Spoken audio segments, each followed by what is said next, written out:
Nesta primeira semana de curso, iremos trabalhar com o texto Redes de Políticas, Novos Desafios para a Gestão Pública, da professora Sônia Fleury. Nele, a autora faz uma abordagem teórica e conceitual da noção de redes, enquanto termo que designa um novo arranjo de gestão no âmbito público, que envolve múltiplos atores, governamentais e sociais. Nesta apresentação, pretendo trazer alguns conceitos que possam ser úteis de maneira introdutória e complementar à leitura do texto proposto. Vejamos.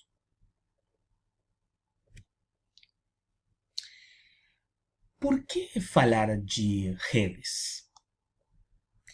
Pessoal, o termo redes foi a forma que a literatura internacional, por assim dizer, encontrou para descrever e compreender os desafios dos estados democráticos desenvolvidos, principalmente na segunda metade do século XX, perante uma gestão do público, entendida cada vez mais como uma realização coletiva que integra uma multiplicidade de atores governamentais e sociais interdependentes.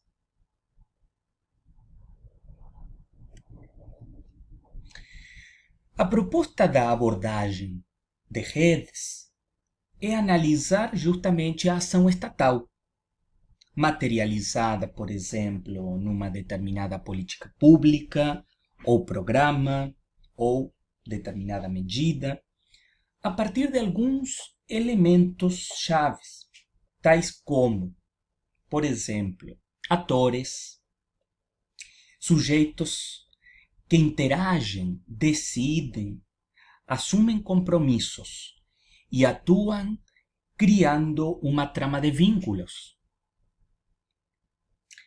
Percepções, ou seja, aquelas definições da realidade com base nas quais esses atores decidem e atuam.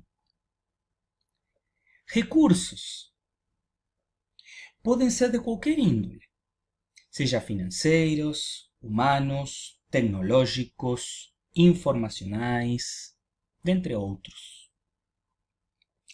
E, finalmente, está o elemento das regras, aquelas que podem ser formais ou informais e que são idealizadas justamente para criar ordem nas interações entre os atores. Na Europa, por exemplo, a ideia do trabalho em rede vinculou-se tradicionalmente com a gestão intergovernamental, típica de modelos federativos de Estado, nos quais a diferenciação territorial e funcional desagrega a capacidade efetiva de ação em vários atores com competências específicas. Muitos de vocês saberão que isso acontece também no Brasil, cujo modelo federal de divisão de competências está assentado no princípio da cooperação de todos os entes da federação: União, Estados, Distrito Federal e municípios.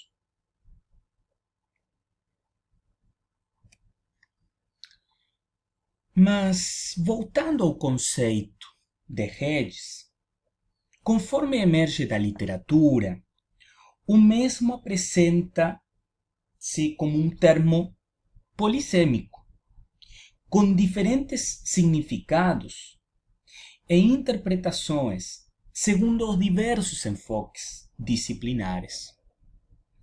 No âmbito empresarial, por exemplo, tal concepção evidencia o esgotamento do paradigma fordista, produzindo uma estrutura conectiva mais horizontal.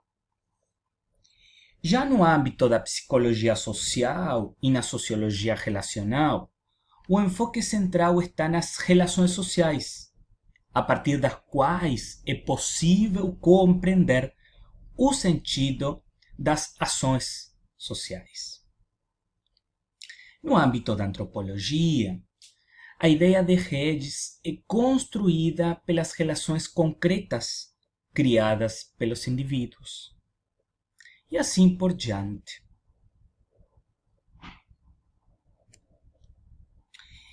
No nosso âmbito de interesse, pessoal, o termo rede está chamando a atenção para a complexificação da atividade organizada do Estado, no sentido de um aumento das inter-relações em todos os níveis de governo e do governo com a sociedade civil, organizações, movimentos, empresários, grupos diversos, igrejas, dentre outros exemplos.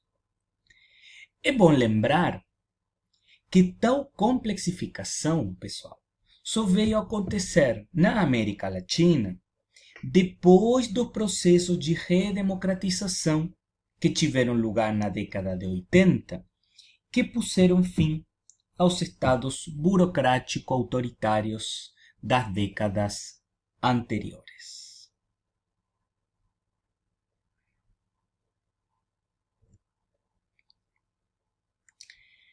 Esses processos de redemocratização e as reformas constitucionais posteriores propiciaram, em geral, que a gestão pública tivesse que assumir para si a exigência de adotar a democracia, o federalismo cooperativo e a participação social como práticas cotidianas. É o que aconteceu, de fato, no Brasil, com a Constituição Federal de 1988, marcada por uma forte lógica de socialização do poder, através, vamos dizer, dos pilares da descentralização e da participação social. O Estado e suas instituições deviam, assim, deixar atrás a lógica de mediação autoritária e inaugurar uma nova mediação democrática em rede, que conciliasse os diversos interesses conflitantes na arena estatal.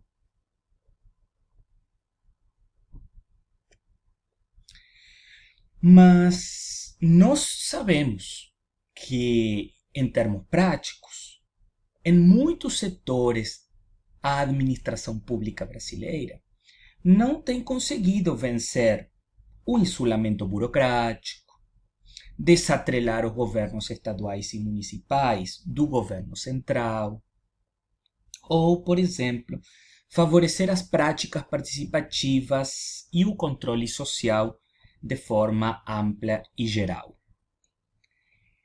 A noção de redes de cooperação é sempre potencial e setorial ou transsetorial.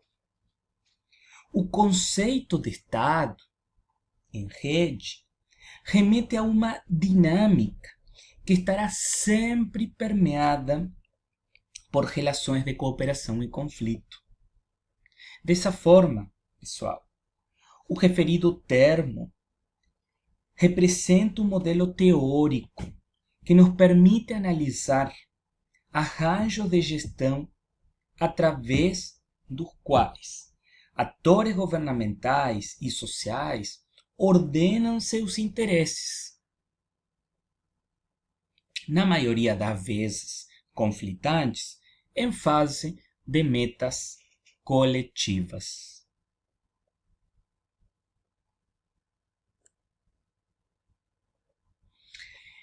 No âmbito da gestão desses arranjos, a literatura em geral se pergunta acerca dos pressupostos necessários para estruturar redes efetivas de trabalho coletivo no setor público.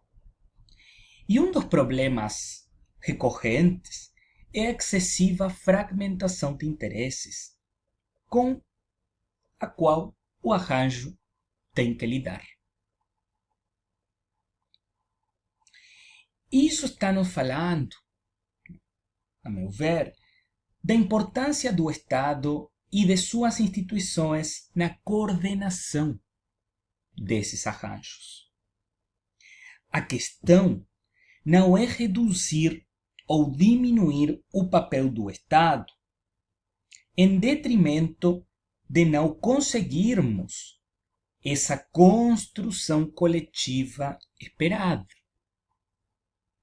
e sim de dotá-lo das capacidades de coordenação suficientes para administrar melhor a complexidade dos problemas sociais a serem enfrentados, bem como a diversidade de atores e interesses em conflito envolvidos. Na América Latina, que ainda encontra como obstáculo uma grande parte da população excluída, estruturas mais horizontalizadas, conforme pregoa o conceito de redes originalmente importado pela América Latina, só encontrarão mais legitimidade num Estado inclusivo que ocupe o locus de articulador dessas redes. Dessa forma, pessoal, em suma, gestão de redes é gestão de interdependência, como é resumido pela literatura. Instituições estatais capazes e fortes são os núcleos de coordenação e coesão que viabilizam o bom funcionamento deste tipo de arranjos, que, em definitivo, tem que garantir as condições para a interação bem-sucedida dos atores, sempre em contextos democráticos. Terminando por aqui, esperando que seja úteis para todos vocês essa a presente introdução ao tema. Desejo a todos e todas um bom trabalho.